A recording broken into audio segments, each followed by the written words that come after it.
இன்றைக்கி வந்து சட்டமன்ற நேரலை, அந்த நேரலை வந்து 6 மணி நேர நேரலை. அதில் பிட்ஸ் அண்ட் பீசஸ் நம்ம நிறையா பார்த்துருப்போம், பல குஜிலி மஸ்துகளை வந்து பார்த்துருப்போம். பட் அதுக்கு முன்னாடி ஒரு சந்தோஷமான விஷயம் நான் கேள்விப்பட்டேன்னு ரொம்ப சந்தோஷப்பட்டேன். என்னென்னா, முதலமைச்சருடைய இணையர் அவங்க சங்கீதா அண்ணி வந்து திருப்பியும் அந்த வழக்கு அப்படிங்கிறத வந்து வாபஸ் வாங்கிட்டாங்க அப்படின்னு வந்து கேள்விப்படுறேன். அது ரொம்ப சந்தோஷமான ஒரு விஷயம் அப்படின்னு நினைக்கிறேன் நான். இது வந்து அவங்கள வந்து இன்னும் திருப்பும் நெருக்கத்தில், திருப்பும் வந்து அந்த மன வாழ்க்கையில் வந்து பார்த்திங்கன்னா அந்த கசப்புகள்லாம் மறந்து அவங்க வந்து திருப்பியும் சேர்ந்து சூப்பராக வாழ்வாங்கன்னு நினைக்கிறேன். முன்னாடியே அந்த ஜேசன் சஞ்சய் வீடியோலேயே சொல்லியிருந்தேன், இது வந்து வாழ்கிறதுக்கு ஒரு வாய்ப்பு இருக்குது அப்படின்னு சொல்லியிருந்தேன். அது நடந்தாலும் நடந்துடும் போல் ரொம்ப சந்தோஷமாக இருக்குது. ஏன்னா என்றைக்குமே இந்த வீடு 2 பட்டா கூத்தாடிக்கு கொண்டாட்டம்னு சொல்லுவாங்கள்ல, அந்த மாதிரி இது வந்து ஒரு முதலமைச்சருடைய குடும்பம் அப்படிங்கிறப்போ இது ஏதாவது பிளவு வரும்போது என்னென்னா, அது எதிர்க்கட்சியில் எல்லாரும் கிடையாது. பட் ஆனால் சில பேர்லாம் வந்து பார்த்திங்கன்னா ரொம்ப வன்மத்தோடு உட்காந்து அதை வந்து ரொம்ப பர்சனலாக போய் அதை காயப்படுத்தணும்னு ஒரு வேலையை பார்த்துட்டு இருந்தாங்க. அவங்களுக்கு எல்லாத்துக்குமே வந்து பார்த்திங்கன்னா பெட்ஷீட்டை போத்தி சங்கீதானி வந்து இன்றைக்கி வந்து கிளம்புங்கடா அப்படின்ட்டு வந்து பண்ணி விட்டாங்க. அது வந்து ரொம்ப சந்தோஷமான ஒரு விஷயம். 2 பேரும் பேசி, ஏன்னா 2 பேரும் ஒரு சக்ஸஸ்ஃபுல் கப்பல் தாண்டி அவங்க 2 பேரும் வந்து தங்களுடைய குழந்தைகளை அவ்வளோ நல்லபடியாக வளர்த்துருக்கிறார்கள். அது ஜேசன் சஞ்சயுடைய அந்த அவருடைய பேட்டிகளில் அவருடைய செயல்பாடுகள்லேயே நமக்கு வந்து காட்டுது. அப்படிங்கிறப்போ 2 பேரும் இணையராக வந்து நிறைய சாதிச்சிருக்கிறாங்க. ஸோ இந்த கசப்புகளை மறந்து அவங்க சேர்ந்து வாழ்ந்தாங்கன்னா ரொம்ப சந்தோஷம் அப்படின்னு நினைக்கிறேன். இன்றைக்கி சட்டசபையை பொறுத்த வரைக்கும் வந்து பார்த்திங்கன்னா இது தாவேக்கா திமுக தான் போட்டி. நடுவில் வந்து பார்த்திங்கன்னா இந்த குறுக்க இந்த கௌஷிக் வந்தால் தான் அதிமுகவாக இருக்குது. ஆனால் அதிமுகலேயே சில சட்டமன்ற உறுப்பினர்கள், நான் அது கொஞ்சம் பார்த்தேன், ஓரளவுக்கு ஒரு 2-3 மணி நேரமே வந்து பார்த்தேன். சில சட்டமன்ற உறுப்பினர்கள் ரொம்ப சிறப்பாக செயல்பட்டிருக்காங்க. சில அமைச்சர்கள் ரொம்ப சிறப்பாக பதில் தந்தாங்க. அதில் வந்து முதல்ல வந்து பார்த்திங்கன்னா மதுவிலக்குத்துறை அமைச்சர் விக்னேஷ் அவர்கள் வந்து உண்மையாலுமே ஒரு ரொம்ப மெச்சூரான ஒரு அமைச்சராக வந்து தெரிகிறார். எந்த ஆர்ப்பாட்டமும் இல்லை, அனாவசிய பேச்சுக்கள் இல்லை, எந்திரிச்சு ரொம்ப சிம்பிளாக அவர் வந்து, எனக்கு தெரிஞ்சு பாட்டாளி மக்கள் கட்சின்னு நினைக்கிறேன், அவர் அந்த சட்டமன்ற உறுப்பினர் வந்து கேட்டார், எப்படிங்க இந்த ஆன்லைன் வந்து இது வந்து மதுப்பழக்கத்தை ஊக்குவிக்கும் அப்படின்னு அவர் ரொம்ப தெளிவாக சொன்னார். இது வந்து இந்த பேமெண்ட் கேஷாக கொடுக்குறப்போ இல்லை வந்து பேமெண்ட்டாக அங்கே போய் அந்த அவுட்லெட்டில் கொடுக்குறப்போ தான் பிரச்சனை வருது. அதனால் அந்த பேமெண்ட்டை ஆன்லைனில் செலுத்தினோடனே ஒரு QR கோடு வருது, எந்த கடைன்னு பார்த்து பண்ணிடுறோம், அந்த QR கோடை காமிச்ச போது அவங்க வந்து பொருள் தந்தே ஆகணும் அப்படின்ட்டு. அப்போ அங்கே வந்து வரவு செலவு நின்று போகிறங்காட்டிக்கு நம்ம இந்த ஊழல் நிற்கிது அப்படின்னு வந்து ரொம்ப எளிமையான ஒரு விளக்கத்தை வந்து தந்தார். அதுக்கு மட்டும் இல்லை, மற்ற எல்லா விஷயங்களும், அந்த டாஸ்மாக் கடைகள் மூடுறதை பற்றி பேசுனாங்க. அதுக்குமே பார்த்திங்கன்னா எந்த அவசரமும் படாமல் அங்கே வந்து பார்த்திங்கன்னா முதலமைச்சர் இம்ப்ரெஸ் பண்ணணும், அவரை வந்து சிரிக்க வைக்கணும், இல்லை வந்து அவரை, அதெல்லாம் இல்லாமல் சரியான பதில்களை மட்டுமே வந்து அவர் தந்தார். அது ரொம்ப அருமையாக இருந்தது. உண்மையாலுமே தாவைக்காக்கு கிடைத்திருக்கிற நம்ம அறநிலைத்துறை அமைச்சர் ரமேஷ்க்கு அப்புறம் ஒரு நல்ல அமைச்சர் அப்படின்னா நிச்சயமாக விக்னேஷ் சொல்லலாம். தாவேக்கா வந்து எப்போவுமே அவரை வந்து துறை மாற்றக்கூடாது, ஏன்னா இது ரொம்ப கடினமான துறை. அந்த துறையை வந்து ரொம்ப லாவகமாக சிறப்பாக பண்ணுறாரு. நீங்கள் பேட்டிகளுமே பாருங்கள், ரொம்ப பொறுமையாக தான் பேசுவார். ரொம்ப தெளிவான ஒரு பார்வை வந்து அவருக்கு இருக்கும். ஒரு அட்டகாசமான ஒரு அமைச்சர். நிச்சயமாக சொல்கிறேன், இன்னொரு வருஷத்தில் டாஸ்மார்க் அண்டு அந்த மதுவிலக்கு மற்றும் ஆயத்தீர்வைத்துறை, அந்த துறையை வந்து தமிழகத்திலே நம்பர் 1 துறையாக அவர் மாற்றுவார் அப்படின்னு நினைக்கிறேன் நான். ஏன்னா அதற்கான எப்பவுமே வந்து தீர்க்கமான பார்வை இருக்குல்ல, அவங்க வந்து பார்த்திங்கன்னா நிறைய போட்டு உளர மாட்டாங்க. அதை நாம் வந்து விக்னேஷ் கிட்ட வந்து நாம் பார்க்குறோம். அதே மாதிரி இன்றைக்கி சட்டமன்ற செயல்பாடுகளில் வந்து பார்த்திங்கன்னா பெண்கள், முக்கியமாக சௌமியா அன்புமணி அவர்கள் ரொம்ப தெளிவாக அங்கே உட்காந்து வந்து பார்த்திங்கன்னா அந்த மேகதாட்டு அணையினால் என்ன பிரச்சனைகள் ஏற்படுது அப்படிங்கிறத, சும்மா தண்ணீர் ஒரு 70 TMC வந்து அவங்க வந்து வெறும் 4 கிலோமீட்டர் தூரத்தில் அடைச்சிட்றாங்க அப்படிங்கிறத மட்டும் பேசலை. அங்கே இருக்கிற வனவிலங்குகள், என்னென்ன உயிரினங்கள் பாதிக்கப்படும், என்னென்ன மரங்கள் பாதிக்கப்படும் முதற்கொண்டு அவ்வளவு தெளிவான ஒரு விஷயத்தை வந்து பேசியிருக்கிறாங்க அவங்க. நீங்கள் அந்த அவங்களுடைய பேச்சை வந்து எடுத்து பாருங்கள். அந்த மேகதாட்டு அணை அப்படிங்கிறது வந்து எவ்வளவு மோசமானது தமிழ்நாட்டுக்கு அப்படின்னு புரியும். நமக்கு வந்து ஒரு ஆப்ஷனே கிடையாது, அதை வந்து அவாய்ட் பண்ணணும் அப்படிங்கிறது வந்து நமக்கு தெரியுது. இங்கே எதிர்க்கட்சி தலைவர் உதயநிதி ஸ்டாலினை பொறுத்த வரைக்கும் வந்து பார்த்திங்கன்னா அவர் வந்து காம்பேக்ட் மோடில் தான் இருக்கார் அப்படின்னு சொல்லலாம். அவர் வந்து எப்படின்னா ஒரு விவாத மோட்லேயே கிடையாது. அவர் வந்து அந்த கோவம் இருக்கும் தானே, அந்த அரெஸ்ட்டு அப்படிங்கிற அந்த கோவம் இருக்கும் தானே. ஸோ எப்படியாவது வந்து ஒரு ஸ்கோர் பண்ணணும் அப்படின்னு நினைக்கிறாரு. அதை தெளிவாக சபாநாயகர் வந்து பார்த்திங்கன்னா ரொம்ப நீட்டி முழக்க வேண்டாம், நீங்கள் அது வந்து சரியாக பேசுங்க அப்படின்னு சொல்கிறாங்க. இன்றைக்கி வந்து உதய் அண்ணனுக்கும் ஆதவுக்கும் நடந்த அந்த வார்த்தை விளையாட்டுங்கிறது, அந்த வேர்ட்ஸ் எக்ஸ்சேஞ்சுங்கிறது வந்து ரொம்ப காரசாரமாக இருந்தது. அதில் ஆதவ் வந்து செமையாக ஸ்கோர் பண்ணார், அதான் உண்மை. உதயன் வந்து ஸ்கோர் பண்ண மாதிரி தெரிஞ்சாலும் ஆதவ் ஸ்கோர் பண்ணது தான் உண்மை. ஏன்னா எந்திரிச்சு அவர் தெளிவாக சொன்னார். ஏன்னா இந்த பின்னாடி இந்த பார்த்தீங்கன்னா இந்த ட்ரோல் வேலையை பார்த்துச்சு திமுக உட்காந்துட்டு லாட்ரின்னா அவர் எந்திரிச்சு சரி லாட்ரிங்கிறீங்க, அப்புறம் லாட்ரி அவர்கிட்ட தானே வந்து 900 கோடி ரூபா வாங்கினீங்க, எதுக்கு வாங்கினீங்க அப்படின்னு கேட்டார். உடனே உதயனை வந்து எந்திரிச்சு வந்து பார்த்தீங்கன்னா அது நீங்கள் தான் இது பண்ணணும், அது வந்து நீங்கள் உங்கள் மாமனார் தானே, மாமனார்கிட்ட கேளுங்க அப்படின்னோடனே கரெக்டாக ரிப்ளை, அது எனக்கு தெரியாதுங்க, உங்களுக்கும் உங்கள் அப்பாவுக்கும் தான் தெரியும்ட்டு கரெக்டாக அதுக்கு ஒரு கவுண்டர் கொடுத்தாரு. இப்போ இது சரியாக தவறான்னு கேட்டிங்கன்னா அரசியலில் சரி தவறே கிடையாது. யார் யார் ஸ்கோர் பண்ணுறாங்க, யார் யார் பொசிஷனில் தக்க வச்சுக்கிறாங்கிறது அது அவர்களுடைய திறமை. நீங்கள் நல்லா யோசிச்சு பின்னாடி பார்த்தீங்கன்னா ஜெயலலிதா அவர்கள் இருந்தப்போ வந்து பார்த்தீங்கன்னா ஒருத்தர் வந்து ஆத்திச்சூடி வாசிச்சிருப்பார். அப்படின்னா வந்து ஆட்டையை போடு அப்படின்னு வந்து ஒரு ஆத்திச்சூடி ஒருத்தர் வந்து வாசிச்சிருப்பார் அதிமுக. அவர் பயங்கர ஃபேமஸ் ஆனார். ஸோ இந்த சட்டமன்றங்கிறது கிட்டத்தட்ட ஒரு ஸ்டேஜ் மேடை மாதிரி நிறைய பேர் பயன்படுத்திக்குவாங்க. அதை உதயும் ஆதவும் மாறி மாறி பண்ணிக்கிட்டாங்க. அது பயங்கர மாண்பா அப்படின்னு கேட்டால் சத்தியமாக மாண்பு கிடையாது. ஆனால் வேறு வழி கிடையாது.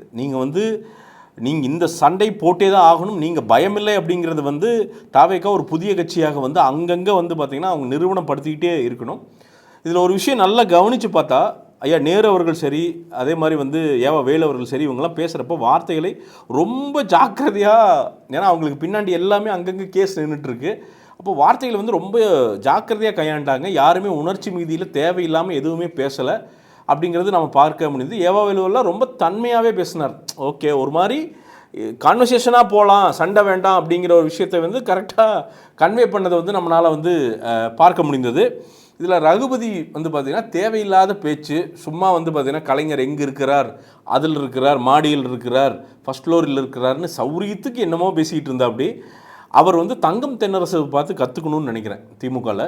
ஏன்னா தங்கம் தென்னரசு அவர்கள் வந்து பார்த்திங்கன்னா அவ்வளவு தெளிவான, அவரும் தான் பாராட்டினார் கலைஞரை, அவரும் தான் பாராட்டினார். ஆனால் போட்டு நீட்டி முழக்கலை, அப்படி முடிச்சுட்டு அடித்து முன்னாடி போயிட்டே இருந்தா. அப்படி என்ன அது இன்னொன்று அதை சரியாக எடுத்து வச்சார். அதாவது இந்த நிதி பகிர்வு அப்படிங்கிற விஷயத்தை தான் வந்து பார்த்திங்கன்னா மரியவில்சன் எடுத்து வைக்கிறார். அதுக்கு வந்து நீங்களாம் தீர்மானம் போடுறதுக்கு தனி தீர்மானமாக எடுத்து வைக்கிறார். ஏன்னா நமக்கு நிதி பகிர்வு வந்து தமிழ்நாட்டுக்கு மத்திய அரசாங்கத்திலிருந்து சரியாக வரல அப்படிங்கிறத, அதை வந்து பார்த்திங்கன்னா நீங்கள் மேலோட்டமாக இருக்குது, ஸ்பெசிஃபிக்ஸ்க்கு போகணும் அப்படிங்கிற விஷயத்த நீங்கள் அவருடைய பேச்சை முடிஞ்சால் போய் பாருங்கள். தங்கம் தென்னரசு அவர் ஒரு சட்டமன்ற உறுப்பினர் எப்படி இருக்கணும் அப்படிங்கிறதுக்கு எடுத்துக்காட்டாக தங்கம் தென்னரசு அவர்கள் விளங்கினார்கள் அப்படின்னு வந்து சொல்லலாம். அவ்வளவு தெளிவான ஒரு பேச்சு. அதே மாதிரி வந்து எனக்கு தெரிஞ்சு செஞ்சின்னு நினைக்கிறேன் அதனுடைய எம்எல்ஏ, அவங்க வந்து பாமக எம்எல்ஏ அவர்கள் வந்து பார்த்திங்கன்னா அவ்வளவு அந்த அவர்களுடைய தொகுதிக்கு வந்து பார்த்திங்கன்னா எந்த அளவுக்கு நல்லது வாங்க முடியுமோ அதை ஒவ்வொரு நாள் லிஸ்ட் பண்ணி அதை வந்து ரொம்ப ஆர்வத்தோடு அதை வந்து பார்க்க முடிஞ்சது. இந்த பக்கம் வந்து பார்த்திங்கன்னா திருப்பூர் நம்மளுடைய எம்எல்ஏ சத்யபாமா அவர்கள் பேசினாங்க. அதெல்லாம் எப்படின்னா பார்த்து படித்தாங்க. இங்கே அதுதான் வித்தியாசம். பாட்டாளி மக்கள் கட்சியில் அவங்க சௌமியா அன்புமணி பேசும்போதும் மற்ற பாட்டாளி மக்கள் கட்சி சட்டமன்ற உறுப்பினர்கள் பேசும்போதும் அவர்களுடைய தொகுதியை அவங்க உள்வாங்கிட்டு பேசுகிறாங்க. அதுக்கு பேப்பர் தேவையே இல்லை, ஜஸ்ட் பார்க்குறாங்க, டக்குன்னு வந்து பார்த்திங்கன்னா இது இல்லை அது இல்லை, இது பண்ணித்தரணும் அது பண்ணித்தரணும் அப்படிங்கிறத கரெக்டாக பேசுகிறாங்க. இங்கே நிறைய உறுப்பினர்கள், இன்னொருத்தர் பேசினார், அவர் கரெக்டாக பேர் தெரியல, வெறும் புகழ் கற்றுக்கிட்டு இருந்தார். ஒன்று எம்டி வெசல் மாதிரி தாவைக்கால நான் சொல்கிறேன் ஒரு எம்எல்ஏ, அவ்வளோ ஒரு எப்படி சொல்கிறது விஷயமே இல்லாமல் பேசிகிட்டு இருந்தார்.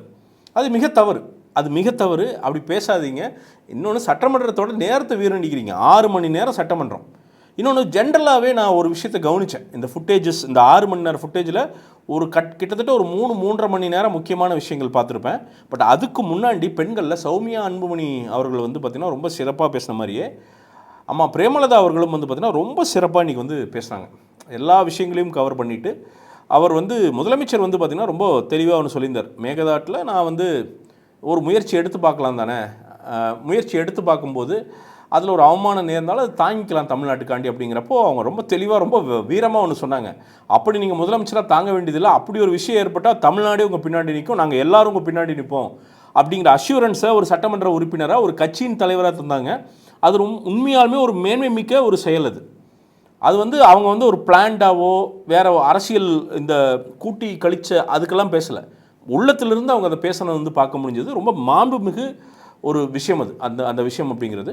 அண்ட் முதல்வருமே வந்து பார்த்திங்கன்னா ரொம்ப குறைவாக தெளிவாக பேசின. அப்படி இந்த மேகதாட்டு அணை இந்த பிரச்சனை என்ன, அதை வந்து ரொம்ப தெளிவாக வந்து பார்த்திங்கன்னா இது எல்லாம் பண்ணியிருக்கு. அதுக்கப்புறம் அந்த குறுவை சாகுபடி அப்படிங்கிறது வந்து பார்த்திங்கன்னா குறுவை சாகுபடிக்கு பணம் ரிலீஸ் பண்ணிட்டோம். அண்டு இந்த வறட்சி நிவாரணம் அப்படிங்கிறது, இந்த வறட்சி நிவாரணம் பணிகளே வந்து பார்த்திங்கன்னா செப்டம்பரில் தான் வந்து ஆரம்பிக்கும். அதுக்கப்புறம் தான் வறட்சி நிவாரணம் என்னன்னு நமக்கு தெரியும். அதுக்கு முன்னாடி எப்படி பண்ண முடியும் அப்படிங்கிறத வந்து ரொம்ப தெளிவாக சொன்னார். அதற்கெல்லாம் வந்து எதிர்க்கட்சி தலைவருக்கு நல்ல ஒரு பேக்கிங்காக டேட்டாவோட கரெக்டாக இருந்திருக்கணும். ஏன்னா நீங்கள் வந்து ஒரு லைவில் வந்து ஒரு விஷயம் போயிட்டுருக்கு அப்படிங்கிறப்போ நீங்கள் ரொம்ப கார்னர் பண்ணணும் அப்படின்னா டேட்டா அண்ட் ஃப்ளோ வந்து அவ்வளோ கரெக்டாக இருக்கணும். இல்லைன்னா திருப்பி வந்து நீங்கள் கார்னர் செய்யப்படுவீர்கள். அந்த இடத்துல வந்து பார்த்திங்கன்னா ரொம்ப ஈஸியாக வந்து எதிர்க்கட்சி தலைவர் வந்து கார்னர் செய்யப்பட்டதை பார்க்க முடிந்தது. இன்னொன்று விசிபிளாக நான் பார்க்க முடிந்த ஒரு விஷயம் என்னென்னா, எதிர்க்கட்சி தலைவர் அப்சர்வ் பண்ணுறப்போ அவருக்கு ஏதோ ஒரு உடல் அசௌகரியம் இருந்துகிட்டே இருக்குது. எனக்கு தெரில, மேபி என்னை கரெக்ட் பண்ணுங்கள். இதை வந்து ஏதோ அவரை எதிர்த்து அப்படிலாம் இல்லை, உண்மையாலுமே ஒரு அக்கறையில் நான் சொல்கிறேன். அவருக்கு என்னன்னு தெரில, ஒரு மாதிரி ரொம்ப டயர்டாக தெரிகிறாரு. அண்டு அவரால் அந்த உட்கார் ஏதோ ஒரு அசௌகரியம் அவருக்கு இருந்துகிட்டே இருக்குது. அதை அவருடைய உடல் நலத்தை பேணி காக்கணும். அரசியல் சண்டை இருக்க தான் செய்யுது, எதிர்க்கட்சி தான் சண்டை போடுறோம், இதெல்லாம் வந்து ஆளுங்கட்சி கூட சண்டை போடுறீங்க, அதெல்லாம் ஓகே தான். பட் உடல் நலம் சரியில்லையோ அப்படிங்கிற ஒரு சந்தேகம் எழுது. அவருடைய அந்த பாடி லாங்குவேஜ் பார்க்கும்போது அது எழுது. அதை வந்து சரி செய்யணும். அண்ட் முதல்வர் அவர்கள் ரொம்ப மாண்போட ரொம்ப தெளிவாக எங்கெங்கே பேசணுமோ அங்கே மட்டும் சரியாக வந்து பேசினார். அதை வந்து ரொம்ப வரவேற்கணும். அண்ட் அவர் சொன்ன ஒரு முக்கியமான பாயிண்ட் வந்து எனக்கு ரொம்ப பிடிச்சது. என்னென்னா, அண்டை நாடுகளே வந்து பார்த்திங்கன்னா பேசி அவங்களுடைய பிரச்சனையை தீர்த்துக்கிறாங்க, இது என்ன அண்டை மாநிலம் தானே, ஏன் பேச முடியாது, அந்த ஸ்டெப்பை நான் தான் எடுத்தேன் அப்படிங்கிற அந்த ஓனர்ஷிப் இருக்குல்ல, அது ரொம்ப ஒரு முதல்வருக்கு வந்து ரொம்ப முக்கியம். அது யாரோ பண்ணாங்க, அந்த துறை பண்ணிச்சு இந்த துறை பண்ணிச்சுன்னு இல்லாமல் அதை சரியாக சொல்ல வேண்டியது ஒரு முதல்வருடைய கடமை. அந்த ஓனர்ஷிப்பை முதல்வர் எடுத்ததை பார்த்தா ரொம்ப சந்தோஷமாக இருந்தது அப்படின்னு வந்து சொல்லலாம். வழக்கம் போலவே வந்து பார்த்திங்கன்னா அறநிலைத்துறை அமைச்சர் ரமேஷ் எல்லாம் வந்து அதற்கான அந்த துறை ரீதியாக வந்த கேள்விகளுக்கு மட்டும் சரியான பதில்களை கரெக்டாக சொல்ல முடிஞ்சதை நம்மளால் பார்க்க முடிந்தது. நிதித்துறை அமைச்சர் மரி வில்சன் அவரும் வந்து பார்த்திங்கன்னா பேசுகிறாரு, இங்கிலீஷையும் தமிழையும் கலந்து பேசுகிறங்காட்டிக்கு இது வந்து அந்த சட்டமன்றம் அவர் இன்னும் புரிஞ்சுக்கணும். மரி வில்சன் தயவு செய்து அவர் புரிஞ்சுக்கணும். என்ன புரிஞ்சுக்கணும் அப்படின்னா, இது வந்து நீங்கள் சட்டமன்ற உறுப்பினருக்கு அளிக்கும் பதில் மட்டும் அல்ல, மொத்த தமிழ்நாட்டு மக்களுக்கும் அளிக்கும் பதில். இதை தமிழ்நாட்டு மக்கள் கவனிக்கிறாங்க. ஒரு நிதித்துறை சம்மந்தமாக அந்த கேள்வி வரும்போது நீங்கள் திருப்பி வந்து பார்த்திங்கன்னா ஒரு லீக்கேஜ் பற்றி நீங்கள் சூப்பராக பேசுகிறீங்க. ரகுபதி அவர்கள் சொல்கிறாரு லீக்குங்கிற உடனே என்ன சொல்கிறீங்க, எல்லாம் 3 டிபார்ட்மெண்ட்டில் வந்து நாங்கள் ஆடிட் பண்ணியிருக்கோம், தணிக்கை பண்ணியிருக்கோம், அந்த தணிக்கை அறிக்கை மொத்தமும் முதல்வரிடம் இருக்குது, அதில் என்னென்னலாம் நடந்திருக்கு தெரியுமா அப்படிங்கிற விஷயத்த நீங்கள் எளிதாக புரிகிற தமிழில் நீங்கள் அழகாக கன்வே பண்ணலாம். நீங்கள் அதை தயவு செய்து அதை நீங்கள் வந்து கற்றுக்கணும். இன்னும் இது பேச்சாற்றல் முக்கியமானு கேட்டிங்கன்னா கண்டிப்பாக ஒரு சட்டமன்ற உறுப்பினராக அதுவும் ஒரு தகுதி தான். ஏன்னா அந்த பக்கம் அக்ரி கிருஷ்ணமூர்த்தி இவங்கெல்லாம் பேசும்போது ரொம்ப ஓவர் பேச்சாற்றல்னு சொல்லலாம். அக்ரி கிருஷ்ணமூர்த்தியெல்லாம் பேசுகிறப்ப பார்த்தீங்கன்னா சௌரியத்துக்கு வந்து பார்த்தீங்கன்னா எரிமலை குழம்பே, பாக்ஸில் வைத்த பாமே அப்படிங்கிற மாதிரிலாம் எடப்பாடியை வந்து புகழ்ந்துட்டு இருந்தார். எதுக்குன்னே புரியல சத்தியமாக. அதெல்லாம் அவாய்ட் பண்ணலாம். எல்லாருமே சரி, எல்லா சட்டமன்ற உறுப்பினர்களும் சரி, நீங்கள் வந்து உங்கள் சட்டமன்றத்தோட நேரத்தை வீண் பண்ணுறீங்க. இந்த பாராட்டெல்லாம் கட் பண்ணி தூக்கி வீசிட்டு என்ன அவர் ரகுபதியெல்லாம் பார்த்தீங்கன்னா கலைஞர் எங்கே இருக்கிறார் தெரியுமா, தூணில் இருக்கிறார், அவர் எந்த மனங்கள் இருக்கு, இதெல்லாம் தெரியுங்க. இதெல்லாம் பேசாதீங்க. 2026 ஆச்சுங்க. 2026 உட்காந்து இந்த பழைய பஞ்சாங்கத்தெல்லாம் லைவில் போயிட்டுருக்குதுங்க. எல்லாம் தயவுசெய்து அதை பேசாதீங்க. அவாய்ட் பண்ணிட்டு கட் பண்ணி இஷ்யூக்கு வந்தீங்க அப்படின்னா நிறைய இஷ்யூ பேசலாம். நிறைய சொல்யூஷன்ஸ் வந்து பார்த்திங்கன்னா இந்த சட்டமன்றத்திலே வந்து கிடைக்கிறதுக்கான வாய்ப்பு இருக்குது. உங்கள் தொகுதி மக்கள் பாராட்டுவாங்க. என்ன சங்கரன் கோயில் எம்எல்ஏ நினைக்கிறேன், அவர் வந்து ரொம்ப சிறப்பாக பேசினார். அவர் வந்து அதிமுக எம்எல்ஏ தான். அவர் வந்து பார்த்திங்கன்னா உட்காந்து ரொம்ப தெளிவாக அவருக்கு என்ன தேவையோ அதை வந்து பார்த்திங்கன்னா ஒவ்வொன்றா எடுத்து வச்சார். முன்னாடி ஒவ்வொன்றா எடுத்து வச்சு இதை தயவுசெய்து பண்ணுமாறு கேட்டுக்கொள்கிறேன் அப்படின்ட்டு. அவர் பெரிய புலமை இல்லை, ஆனால் அவரோட தொகுதிக்கு நல்லது பண்ணணுங்கிற அவ்வளோ பெரிய இன்ட்ரெஸ்ட் வந்து அவருக்கு இருக்குது. ஸோ இவர்களை பார்த்து நீங்கள் வந்து கற்றுக்க வேணும். அங்கே உட்காந்து வந்து அதை வந்து ஒரு ட்ராமா ஸ்டேஜாக மாற்றாமல் இந்த தங்களுடைய காரியங்களை சாதித்து கொள்ளும் ஒரு ஸ்டேஜாக நீங்கள் வந்து, எனக்கு அதெல்லாம் வந்து சத்யபாமா அவர்களை பார்க்கும்போது எனக்கு ஆச்சரியமாக இருந்தது. நீங்கள் வந்து உங்கள் கட்சி அப்படிங்கிறப்போ இன்னுமே அதை ஆர்டிகுலேட்டாக சூப்பராக சொல்லி அதுக்கு வந்து நீங்கள் நிறைய விஷயங்கள் வந்து ஏற்கனவே ப்ரிப்பேர் பண்ணிட்டு வரலாம். தயவுசெய்து அதெல்லாம் வந்து ரொம்ப குறைவாக இருக்குது, அதை வந்து பண்ணுங்கள். ஆதவ ஒரிஜினா வந்து எப்படின்னா ஃபுல் அந்த மேடை பாலிட்டிக்ஸ் மோடில் தான் ஆதவ ஒரிஜினா வந்து இருக்கார். பட் அதுவும் சிலது தேவை. இந்த அரசியலுக்கு வந்து அதுவும் தேவை. அரசியல் வந்து எப்படின்னா சட்டமன்றத்திலும் அரசியல் செய்யப்படுகிறது. ஏன்னா அம்மா ஜெயலலிதா இருக்கிறப்ப வந்து பார்த்திங்கன்னா, நான் கச்சத்தீவு என்றாலே அப்படின்னு ஒரு 2-3 சொன்னாலே வெளியே சென்று விடார்கள், இல்லை தூக்கிட்டு போக வேண்டிய அவசியம் இல்லைன்னு இந்த மாதிரி ஐயா கலைஞர் இருக்கிறப்போ இதெல்லாம் இந்த கவுண்டர்லாம் நடந்துகிட்டே தான் இருக்கும். அதை ஒரிஜினல் அதை முன்னாடி நின்று பயங்கரமாக ஒரு மாதிரி இப்படி வாரியர் மாதிரி நின்று பண்ணுறாரு. இதில் ரொம்ப ஸ்பெஷலானது, ரொம்ப யதார்த்தமான ஒரு யூனிக்கான மனிதர் அப்படின்னா புஷி ஆனந்த் அவர்களை நீர்வளத்துறை அமைச்சரில் சொல்லலாம். ஒரு 3% அப்படின்னு ரகுபதி வந்து சொல்லிட்டு இருக்கிறப்போ எங்கே அதுக்கான பேப்பரை காட்டுங்க அப்படின்ட்டு வந்து ரொம்ப யதார்த்தமாக டக்குன்னு எந்திரிச்சு ஒரு ஃப்ளோவில் ஸ்பான்டேனியஸாக அவர் சொல்கிறத வந்து பார்க்க முடிந்தது. எனக்கு தெரிஞ்சு வரும் காலங்களில் ஒரு சிறப்பான அமைச்சராக அவர் வந்து தன் துறை சார்ந்த விஷயங்களை வந்து ரொம்ப தெளிவாக மக்களுக்கு வந்து புரிகிற மாதிரி எடுத்து சொல்லுவார் அப்படின்னு வந்து நான் நினைக்கிறேன். இன்றைய இந்த சட்டமன்றம் அப்படிங்கிறது வந்து பார்த்திங்கன்னா நிறைய என்னென்னா சிறு பிள்ளைகள் மாதிரி வந்து பார்த்திங்கன்னா நிறையா நடந்துக்கிட்டாங்க. அது மெயினாக அந்த ரகுபதி எல்லாம் வந்து பார்த்திங்கன்னா அவர் வந்து ஒரு முன்னாள் அமைச்சராக இருந்தவர், ஒரு பெரிய மூத்த ஒரு திமுக உறுப்பினர். அப்போது இந்த மாதிரி லூஸ் டாக்ஸ் அப்படின்னா சோஷியல் மீடியா மூலமாக வந்தது, எப்படி வந்ததுன்னே தெரியல, இதெல்லாம் பேச வேண்டிய அவசியம் என்ன? அது கிடையாதுங்க. நீங்கள் இன்னுமே திமுக காரங்களுக்கு புரியாமல் இருக்குது. சோஷியல் மீடியா அப்படிங்கிறது மனிதர்கள் நிறைந்திருக்கிற ஒரு இடம். சோஷியல் மீடியாங்கிறது ஒரு பாட் கிடையாது, அது வந்து ஒரு செயற்கை நுண்ணறிவு கிடையாது, மனிதர்கள் நிறைந்திருக்கிற இடம். மனிதர்கள் எல்லாம் சேர்ந்து இந்த கட்சியை ஆதரிப்போம் அப்படின்னு முடிவு பண்ணி அதை வந்து எக்ஸ்ப்ரெஸ் பண்ண ஒரு மீடியமாக தான் சோஷியல் மீடியாவை யூஸ் பண்ணாங்களே தவிர சோஷியல் மீடியாவே வந்து மனிதர்களை ஏமாற்றலை. அவ்வளவு ஏமாந்து போகிறதுக்கு மனிதர்கள் முட்டாளும் கிடையாது. இதை நீங்கள் புரிஞ்சுக்கணும், சட்டசபையோட மாண்பை தெரிஞ்சுக்கணும். இந்த தேவையில்லாத சிறுபிள்ளைத்தனமான விஷயங்களை பேசி அதுக்கு ஒரு கவுண்டர் ராஜ்மோகன் வந்து ஒன்று சொல்கிறாரு, அது சொல்லித்தான் ஆகணும். அவர் வந்து ஒரு அமைச்சராக ஒரு ஆளுங்கட்சிக்காரராக வந்து ஆமாம் டக்குன்னு தூக்கி அவதூறு வீசினா அப்போ கண்டிப்பாக பேசி தான் ஆகணும். ஸோ அதை எடுத்து எந்திரிச்சு சொல்கிறாரு. மற்ற அமைச்சர்கள் எல்லாம் நிச்சயமாக விக்னேஷ்கிட்டேருந்து, அறநிலையத்துறை அமைச்சர் ரமேஷ்கிட்டேருந்து, இவங்ககிட்ட இருந்தெல்லாம் நீங்கள் நிறையா கற்றுக்க வேண்டியிருக்கும். சிடிஆர் நிர்மல்குமாரும் நல்லா தான் பேசுகிறாரு. இன்னுமே ஆர்டிகுலேஷன் தேவை.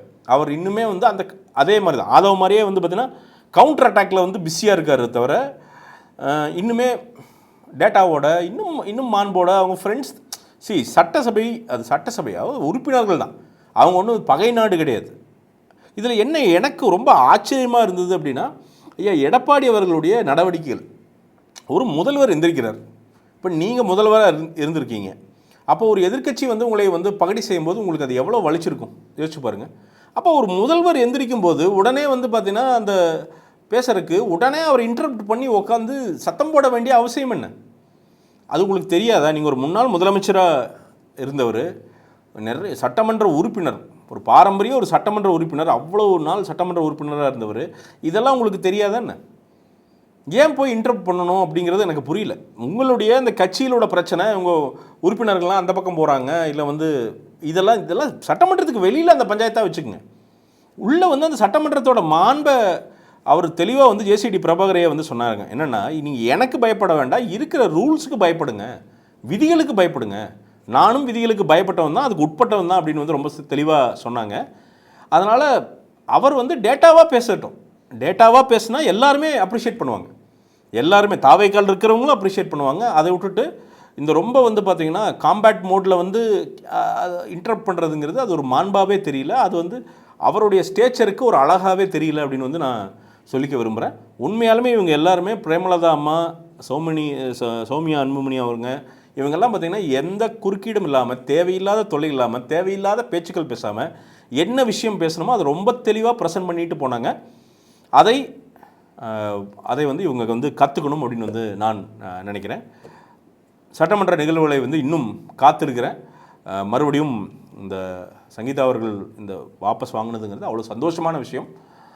பார்ப்போம், இன்னும் நல்ல விஷயங்கள் நடக்கும் அப்படின்னு வந்து நான் நம்புகிறேன். மீண்டும் ஒரு வீடியோவில் சந்திப்போம். வணக்கம்.